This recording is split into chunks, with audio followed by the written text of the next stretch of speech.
Ancient Rome wasn't exactly a democracy. The emperor was the top dog, but even they had to tread carefully. Why? Because power in those days often lay with the women of the empire. The Roman queens and empresses who held court alongside their king or emperor consort. They might have been the emperor's wife, but they were also schemers, spies, managers, and advisors. These women weren't just the faces of the regime. They were the brains too, pulling strings to make sure their family and their dynasty stayed in charge. They played a crucial role in maintaining stability, prosperity, and peace throughout the empire. And when things got tough, they weren't afraid to step up and take the reins of power themselves. And there were plenty of times that Rome needed a strong woman at the helm. It might seem surprising that these women wielded so much power. After all, we're talking about ancient Rome, a time and place not exactly known for putting women in charge. But the Roman Empire was more complex than you might think, and the women who ran it were even more fascinating. Meet Julia Missa, grandmother of an emperor, mother of a pretender, great-grandmother of another emperor, and great-great-grandmother of yet another. Talk about a dynasty.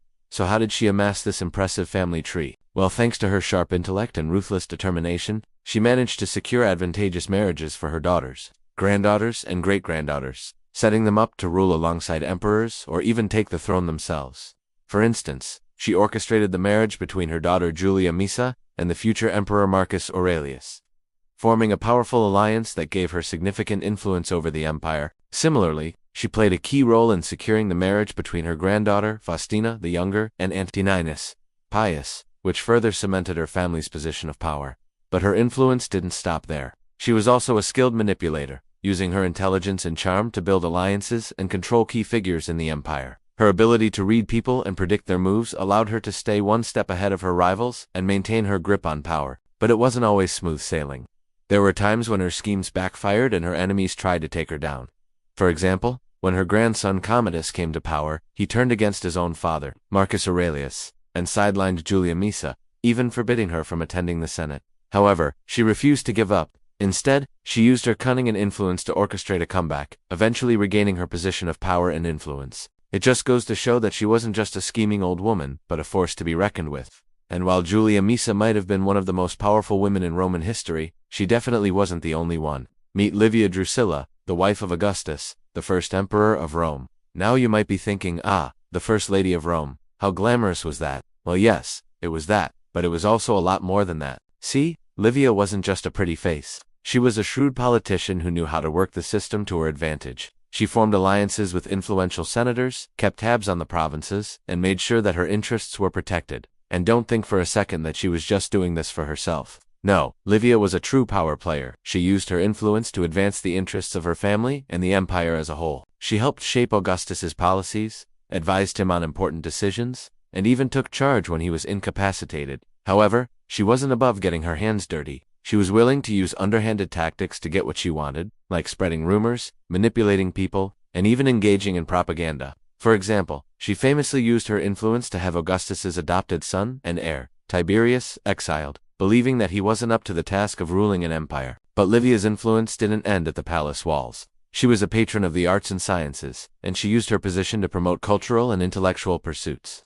She also took an active interest in public works projects and was involved in planning and funding major construction projects. In fact, she was such a big deal that historians have given her the nickname of the First Lady of Rome, even though she was technically just a queen. That's how much of a powerhouse she was. But Livia wasn't the only Roman queen to leave her mark on the empire. Meet Cleopatra Thea, the last active ruler of the Ptolemaic Kingdom of Egypt. While she might have been the most famous Egyptian queen in history, thanks in no small part to Hollywood's obsession with her, she was also a brilliant strategist, a shrewd politician, and a formidable ruler.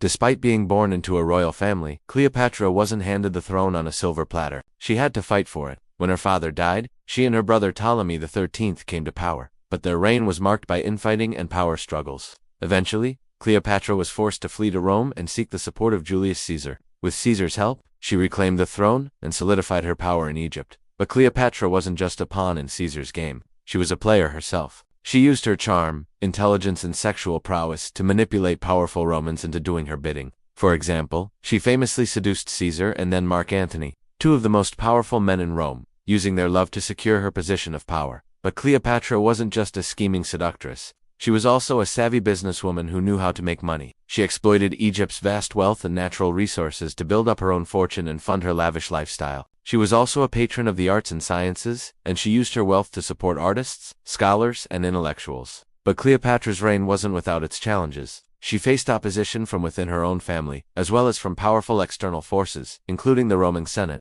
Ultimately, Cleopatra's story ended in tragedy. When Octavian Caesar's adopted son and heir defeated Mark Antony and Cleopatra's forces at the Battle of Actium in 32 BC, Cleopatra's kingdom was annexed into the Roman Empire, and she took her own life rather than submit to Octavian. But her legacy lived on.